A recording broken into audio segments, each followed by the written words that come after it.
First, I'm going to go ahead and moisturize with the Josie Maran Whipped Argan Oil Face Butter.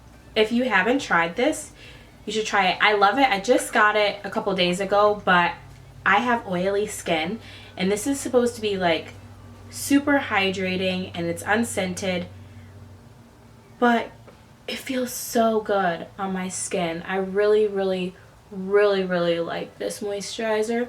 It's super lightweight, but I can tell that the moisture it's giving my skin is like needed, even though I have oily skin.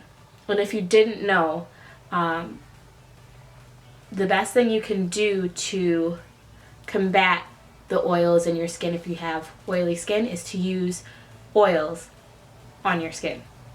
I know it sounds crazy, but it actually, they kind of cancel each other out. So it actually helps control your oils a little bit better. So if you have yet to try, like any Josie Maran oil or products in general, I would say go ahead, give it a try, especially this whipped face butter. It is so luxurious. I love it. Alright, so the next thing I'm going to use is the Smashbox Primer Water. And this is really essential in my everyday makeup routine. I've noticed that it really does help the longevity of my makeup throughout the day, and I like the cooling sensation it gives my face right before I put on my makeup. And then I'm going to use the Makeup Forever Step 1 Skin Equalizer Primer.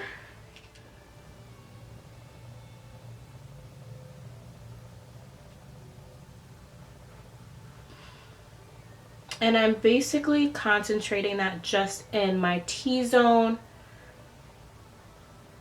because that's where my pores are, and that's basically where I need the most skin equalizing. So the T-zone area of my face,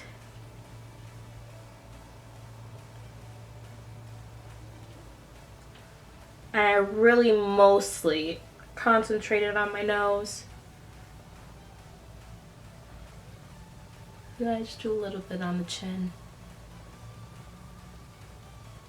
Alright, so I'm going to be using 2 of the Milani foundations, only because there's a couple shades I could have chosen from. Number 11, number 12, and number 13.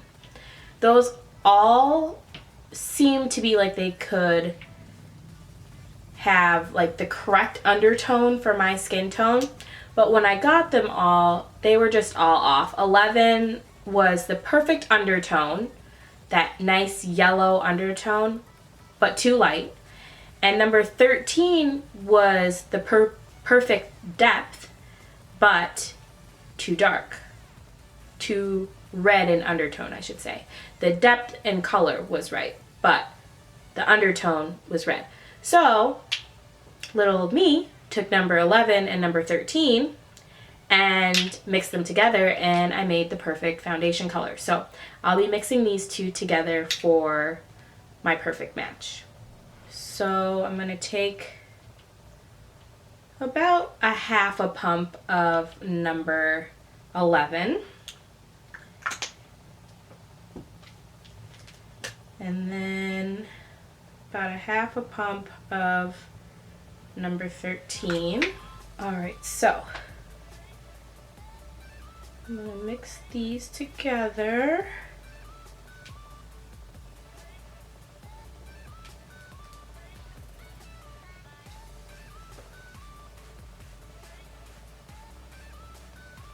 Excuse me if I'm looking in my viewfinder.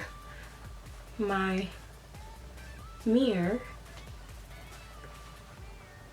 keeps falling. So the only way I can see what I'm doing is looking in my viewfinder. So I apologize in advance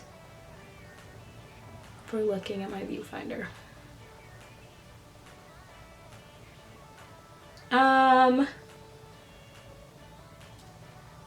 Whoa.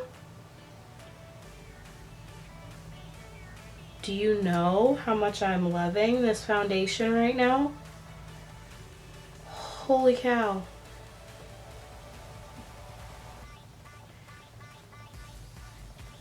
It basically just blurred out every single imperfection on my skin. And I have on no concealer.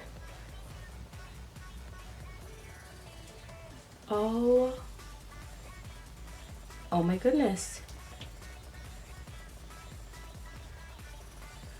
Let's just say the only other foundation that I feel, excuse my hair. I washed my hair this morning and now like the top is already drying, but the bottom is still clearly wet. I'm having problems. Anywho. Whoa.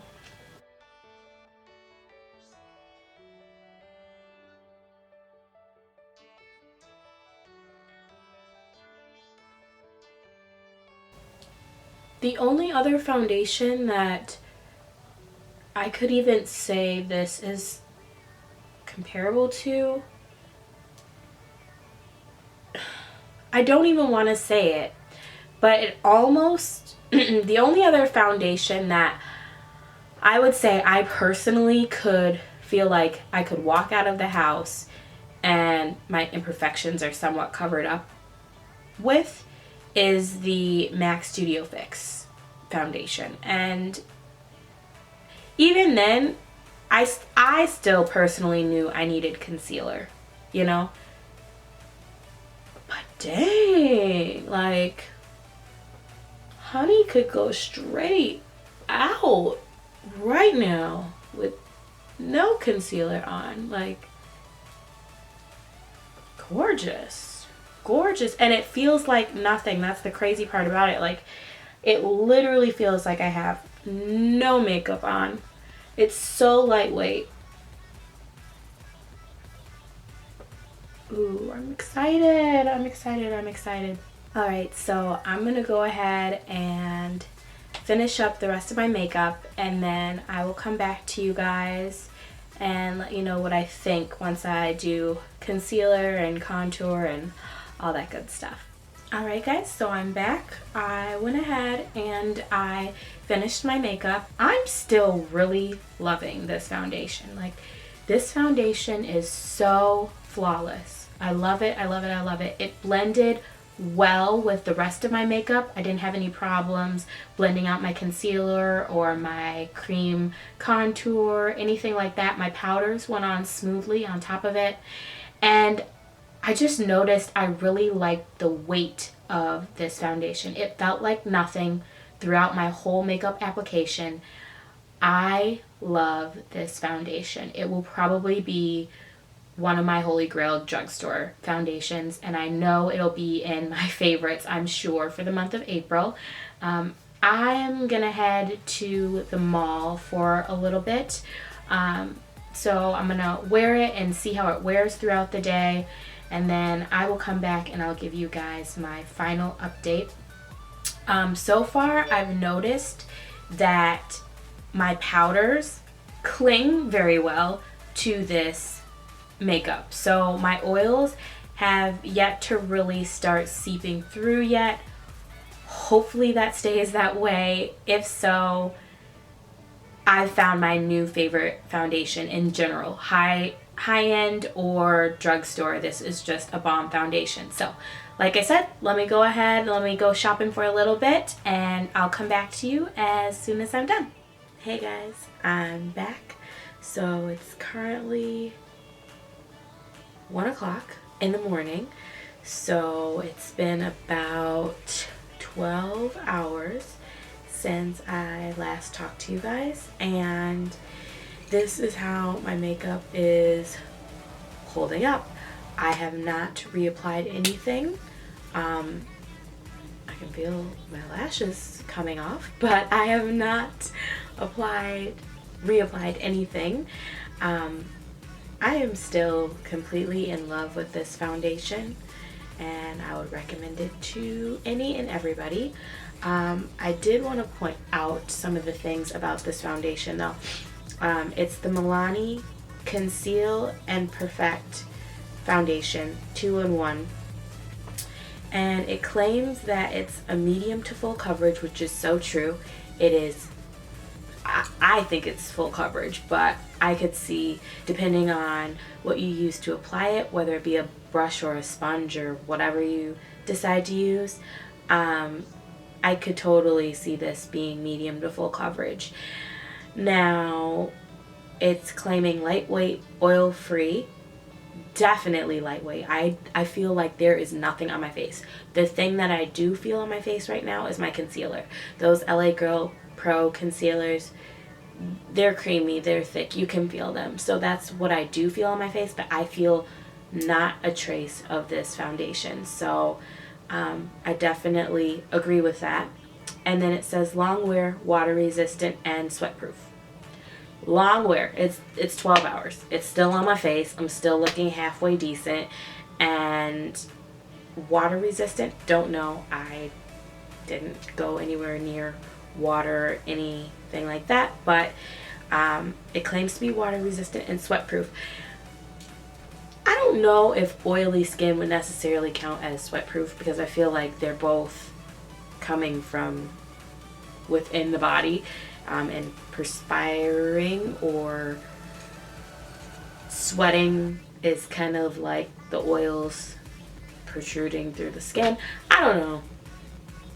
But I can kind of tell, like in my T-zone where I get oily, my nose, like this little part in between my eyes, my forehead, those get oily the fastest, and I can definitely tell that I have oily skin with this.